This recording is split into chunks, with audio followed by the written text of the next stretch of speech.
Assalamualaikum warahmatullahi wabarakatuh. Alhamdulillah, wassalatu wassalamu ala rasulillah. Segala puji bagi Allah, salawat dan salam kepada Nabi kita Nabi Muhammad Sallallahu Alaihi Wasallam. Ayah bunda dimanapun ayah bunda berada, mudah-mudahan Allah senantiasa memberikan kesehatan lahir batin dan anak keturunannya soleh soleha. Amin ya Allah ya Rabbal Alamin. Pertama-tama kami mengucapkan minal aizin wal faizin, mohon maaf lahir dan batin. Eh, kita sudah melewati bulan suci Ramadan dan kita sudah melewati hari kemenangan. Mudah-mudahan setelah melewati bulan suci Ramadan ini, kita menjadi pribadi yang bertakwa. Kita sangat bahagia karena bisa berjumpa lagi dalam sharing parenting di Islamic Parenting bulan Maret. Baik ya Bunda yang dirahmati Allah Subhanahu wa taala, kita akan ulas bagaimana eh, materi-materi yang berada di bulan Maret ini. Insya Allah materi ini sangat bermanfaat dan kita ada beberapa materi. Yang pertama tentang menghubungkan ibadah dengan regulasi emosi. Yang kedua, kenapa anak remaja menjauh dari ibadah. Dan yang ketiga, anak tidak mau kumpul keluarga. Dan keempat, mendidik anak memahami makna memaafkan. Baik, kita akan coba bahas yang pertama, menghubungkan ibadah dengan regulasi emosi. Nah, jadi hakikat emosi itu bagaimana adalah sebuah respon. Nah, sebuah respon atau cara menafsirkan. Ya, cara menafsirkan. Nah, eh, ketika misalkan ada anak menumpahkan air. Nah, di situ dilihat bagaimana apakah marah atau tenang. Itulah yang dimaksud bagaimana cara merespon. Karena pasti berbeda-beda. Dan menariknya, kalau kita memang belajar, itu menurut Imam Al-Ghazali ada tiga kekuatan dalam diri manusia. Yang pertama itu kekuatan akal. Nah, ini kekuatan akal berkaitan dengan berpikir, dengan menimbang, dan membedakan mana yang benar dan yang salah. Lalu yang kedua adalah kekuatan emosi. Nah, kekuatan emosi ini yaitu berkaitan dengan perasaan, seperti marah, sedih, takut, bahagia, dan kecewa. Nah, ada kekuatan itu hawa nafsu atau dorongan syahwat. Di sini manusia yang bisa membedakan dengan bagaimana mulia atau tidaknya ketika dia mampu mengendalikan syahwatnya seperti kesenangan, hal-hal duniawi, harta, dan seterusnya. Ketika dia mampu mengelola, maka akan menjadi manusia yang mulia. Maka ketika mampu menselaraskannya dari kekuatan itu, maka disitulah bisa dikatakan pribadi yang stabil. Karena akalnya digunakan untuk membimbing agar memilih jalan yang baik, lalu emosinya dikelola dengan baik, dan syahwatnya dikendalikan oleh iman. Nah, itu akan menjadikan stabil. Tapi ketika dari ketiga tadi ada salah satu yang misalkan mendominasi, entah itu syahwatnya, entah itu emosinya, maka akan kehilangan arah ketika itu. Maka di sini peran daripada ibadah sangat berpengaruh. Berpengaruh kepada hati, berpengaruh kepada pikiran, berpengaruh kepada tubuh yang sehat, dan mempengaruh kepada kehidupan. Nah, ibadah yang membantu regulasi emosi, contohnya misalkan apa saja, maka ini berkaitan dengan keseharian kita. Kita coba ambil contoh dari sholat. Maka sholat itu bagaimana mengajarkan tentang ketenangan. Sholat itu mengajarkan kesabaran dan kedisiplinan. Maka ketika sholatnya baik, maka seharusnya memang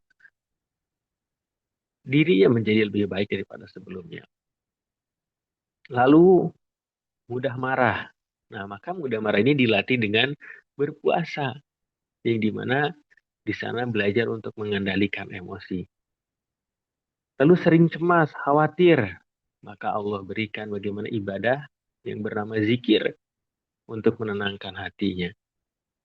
Dan ketika kita tidak tahu masa yang akan datang besok dan khawatir tentang anak gimana ya, maka ada namanya tawakal. Bismillahirrahmanirrahim.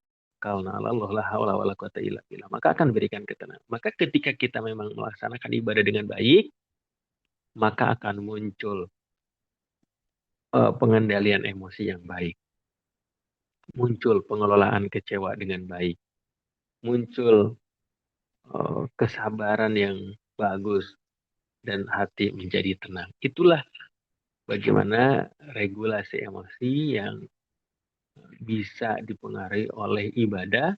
Ketika ibadahnya semakin baik, maka insya Allah seharusnya emosi kita pun semakin stabil. Penting kita sebagai orang tua untuk menghubungkan ibadah dengan kehidupan emosional anak, sehingga ibadah tidak terasa uh, sangat nikmat, ibadah sangat ringan, bukannya sebagai kewajiban, tapi sebagai sumber ketenangan jiwa. Setuju ya Bunda? Insya Allah materi satu ini sudah kita bahas di kelas Islamic Parenting. Jadi insya Allah bagi ayah bunda yang berada di kelas Islamic Parenting akan mendapatkan modul materi ini bisa dibaca kapan saja dan menjadi referensi bagi orang tua ataupun guru dalam mengedukasi diri kita atau anak keturunan kita. Lalu kita coba bahas yang kedua. Yang kedua itu tentang kenapa anak remaja menjauh dari ibadah. Banyak yang mengeluh ketika misalkan dulu rajin, tapi setelah SMP udah nggak mau ngaji. SMA udah jauh dari sholat berjamaah di masjid. Kenapa sih seperti itu? Nah, kalau kita bahas remajanya, tentu remaja itu memang berada di fase pencarian jati diri.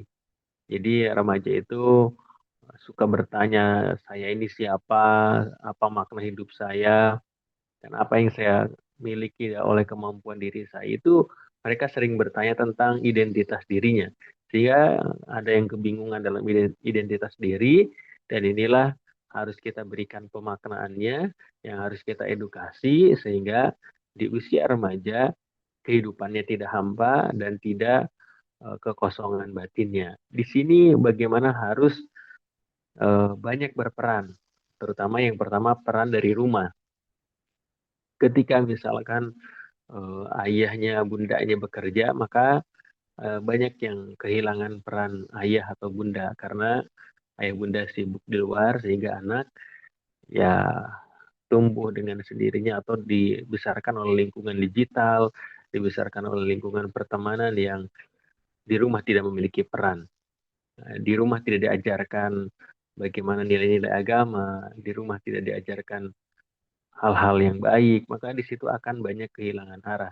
Tapi walaupun ternyata di rumah sudah diajarkan hal-hal yang baik, menundukkan pandangan, ya, dan lain sebagainya. Nah, kalau ternyata di dunia digitalnya itu tidak bagus, maka ini pun akan kehilangan arah.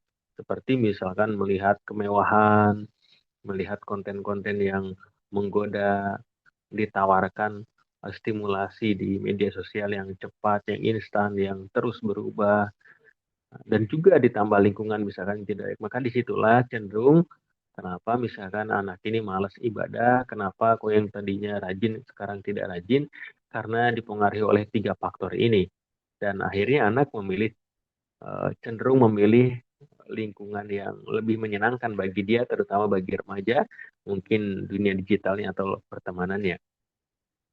Maka dengan terbiasa misalkan di media sosial yang kita memang tidak bisa menghindari itu, yang anak memiliki HP, anak memiliki tontonan, maka akhirnya jikalau itu kecanduan dan kita sebagai orang tua tidak bisa mengimbanginya, maka anak ya memang banyak yang malas ibadah, malas mengaji, terlebih lagi udah lulus, mungkin SD udah nggak mau mengaji, gitu ya. Pesantren juga apalagi nggak mau. Nah, tapi itu menjadi PR bagi kita. Ketika misalkan anak cenderung kecanduan game atau gadget atau media sosial, ya anak jadi malas membaca Al-Quran.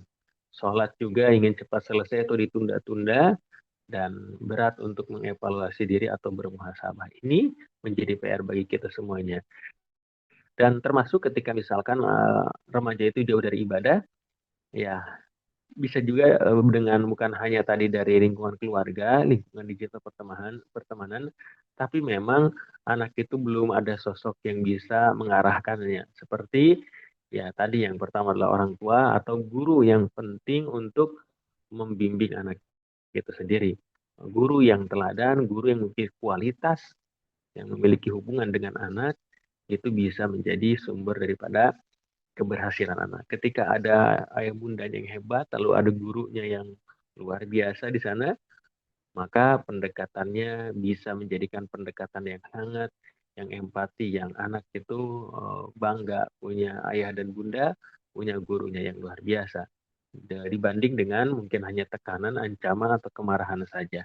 Maka itu bagaimana faktor kenapa anak menjauh daripada ibadah, karena kurangnya menemukan identitas diri, peran keluarga tidak ada, peran lingkungan digital bisa merusak, akhirnya anak malas beribadah. Tapi solusinya tentu orang tua, guru, dan lingkungan sekitar harus mampu menemukan jati diri anak dan harus memberikan pemaknaan bahwa ibadah itu dibutuhkan bukan hanya sebagai kewajiban, tapi kebutuhan dalam kehidupan kita, jiwa anak kita, dan kebahagiaan dunia dan akhiratnya. Baik yang bunda yang dirahmati Allah Subhanahu Wa Taala. Lalu yang ketiga adalah anak tidak mau kumpul keluarga. Nah, ini momentum seperti kemarin, misalkan di Hari Raya Idul Fitri yang cenderung kita berkumpul keluarga, bukan hanya keluarga inti, tapi juga dengan keluarga besar. Di situ momentum ada mungkin anak yang hanya main HP saja, ada yang kecenderungan bagaimana mungkin tidak baik gitu ya. Nah, di sini adalah momentum untuk mengajarkan kepada anak kita bahwa silaturahmi itu adalah bisa jadi ibadah. Silaturahmi itu memperluas rezeki. Silaturahmi itu adalah manjangkan umur dan sarana untuk bagaimana menyambung silaturahmi antara keluarga besar kita. Dan disinilah kenapa misalkan anak yang ada nggak mau diajak silaturahmi. Ya tadi karena main handphone ya. Karena mau ngapain sih silaturahmi gitu. Karena ada juga orang yang nggak baiknya di sana. Nah, maka kita mengajarkan itu adalah saudara kita. Nanti dapat pahala dari Allah. Nanti dipanjangkan umurnya. Bahkan memperluas rezeki. Maka ini ibadah yang bisa dinamakan ibadah sosial yang kita harus menyambung silaturahmi. Nah, ini momentum untuk bagaimana dapat memahami arti keluarga. Ini paman, ini bibi, ini keponakan, dan seterusnya di sana sehingga saling menghormati dan menyayangi, dan di sanalah nanti akan menemukan jati diri anak-anak kita dan memahami arti keluarga, kepedulian, dan mungkin perjuangan untuk saudara-saudaranya ketika itu. Banyak mungkin yang bisa kita diskusikan, nanti kita bisa lanjut di grup Islamic Parenting yang insya Allah Islamic Parenting akan terus berlanjut. Lalu di materi keempat adalah mendidik anak memahami makna memaafkan. Ya, itulah bagaimana bukan hanya tadi kumpul keluarga, tapi bisa saling memaafkan ya. Di situ bagaimana mengajarkan untuk tidak ada dendam, di situ mengajarkan untuk terbiasa mungkin mengevaluasi diri, dan ketika anak kita mudah memaafkan, maka disitulah bagaimana kunci kelapangan daripada hatinya. Dan orang yang terbiasa memaafkan, maka tingkat stresnya lebih rendah dan kesehatan mentalnya lebih baik dan itu pun lebih stabil. Nah, ayah bunda yang dirahmati Allah Subhanahu wa taala, akan ada materi-materi yang insya Allah uh, sangat bermanfaat bagi kita. Maka ayah bunda tetap untuk senantiasa mengikuti kelas Islamic Parenting ini. Dan insya Allah di bulan April kita akan lanjut materi-materi yang sangat menarik. Ayah bunda bisa langsung daftar ke nomornya Uma Alwi atau konfirmasi untuk melanjutkan kelas Islamic Parenting di bulan April. Di bulan April, insya Allah materinya sangat menarik tentang keluarga modern. Yang insya Allah nanti ya Bunda bisa mendapatkan flyernya di grup Islamic Parenting. Dan juga yang mau bergabung di One Day One Hadis, silakan bisa bergabung di One Day One Hadis. atau mungkin layanan kerjasama parenting baik online ataupun offline.